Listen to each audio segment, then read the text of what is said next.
Press మిత్రులందరికీ, మా Koratla constituency రైతులందరికీ, ఇవాళ కొందరు అధికారులు, ప్రిన్సిపల్ సెక్రటరీలు, అదేవిధంగా మా జిల్లా మంత్రి అయినటువంటి లక్ష్మణ్ కుమార్ గారు ఇవాళ షుగర్ ఫ్యాక్టరీ రైతులకు సంబంధించి రైతులతో చర్చలు జరపడానికి వస్తూ ఉన్నారు. మామూలుగా ఎప్పుడన్నా మనం డిస్కషన్ ఒక మీటింగ్ పెట్టినప్పుడు చాలా వరకు ఒక అజెండా కంపల్సరీ ఇది ఇవాళ అజెండాని ఫిక్స్ చేసుకోవాలి. బాధాకరం, ఇవాళ అజెండా ఒకటి ఫిక్స్ చేయలేదు. కానీ సంపూర్ణంగా మా రైతులు, మేము బీఆర్ఎస్ పార్టీ వైపు నుండి ఇవాళ ఈ మీటింగ్కి సంపూర్ణంగా మద్దతు తెలుపుతాం. నిజానికి ఇప్పటికీ వాగ్దానాలు చేసి దగ్గర 2 సంవత్సరాలు అయింది. ఆ రోజు శ్రీధర్ బాబు గారు వచ్చింది, ఇక్కడే మీటింగ్ పెట్టినాం.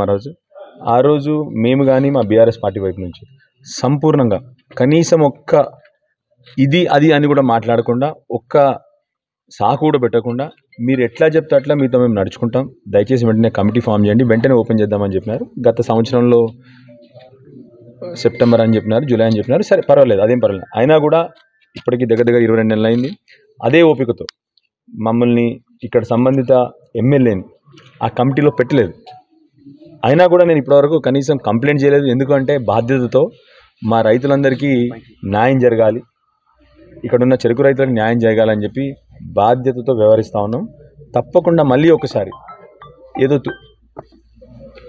ఆషామాషిగా వచ్చిపోకుండా మనం ఒక ప్రోగ్రాం పెట్టుకొని దాని ప్రకారం మేమందరం కోఆపరేట్ చేస్తాం. ఇప్పటివరకు 22 నెలలైంది. ఏ ఒక్కరోజు రాజకీయం చేయడానికో, ఒకరోజు ఏదో పాదయాత్రలు చేయడానికో ఓ రోజు చేయలేదు మేము కనీసం. ఎందుకంటే బాధ్యతతో మీరు ఇచ్చిన వాగ్దానానికి నిలబడతారని చెప్పి బాధ్యతతో మేము కూడా మీతో కలిసి వస్తాము.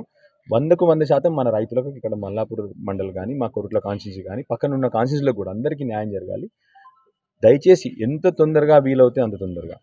ఆ రోజు కేసీఆర్ గారు ఆ రోజు కూడా కోఆపరేటివ్ సొసైటీ ఫామ్ చేయమన్నారు. ఎందుకంటే మన కరీంనగర్లో 2 కోఆపరేటివ్ సొసైటీలు బలంగా ఉన్నాయి. ఏది అగ్రికల్చర్ కోఆపరేటివ్ సొసైటీ, అదేవిధంగా మిల్క్ సొసైటీ, కరీంనగర్ మిల్క్ బలంగా ఉన్నాయి. కేసీఆర్ కూడా అగ్రికల్చర్ సొసైటీ ఫామ్ చేయమన్నారు. ఆ రోజు దీన్ని కూడా చేయమన్నారు, కానీ జరగలేదు. కానీ ఇవాళ ప్రభుత్వం ముందరకు వచ్చింది, ప్రభుత్వం చేస్తా అని చెప్పింది. కాబట్టి మేము సంపూర్ణంగా మద్దతు ఇస్తున్నాం. వాళ్ళకి తప్పకుండా వెంటనే అతి తొందరగా చేయాలని చెప్పి ప్రభుత్వాన్ని కోరుతా ఉన్నాం. Thank you. మీ వ్యాపారం అభివృద్ధి కావాలని కోరుకుంటున్నారా? అయితే వెంటనే క్యూనస్ని సంప్రదించండి. Schools, colleges, banks, shops, office promotions, land promotions, political promotions, restaurant promotions, hospital promotions, పుట్టినరోజు వేడుకలు, శుభకార్యాలు, వ్యాపారాలు ఏవైనా, సందర్భం ఏదైనా ఇప్పుడే క్యూనస్ ద్వారా తెలియజేయండి. మీ వ్యాపారాన్ని అభివృద్ధి చేసుకోండి.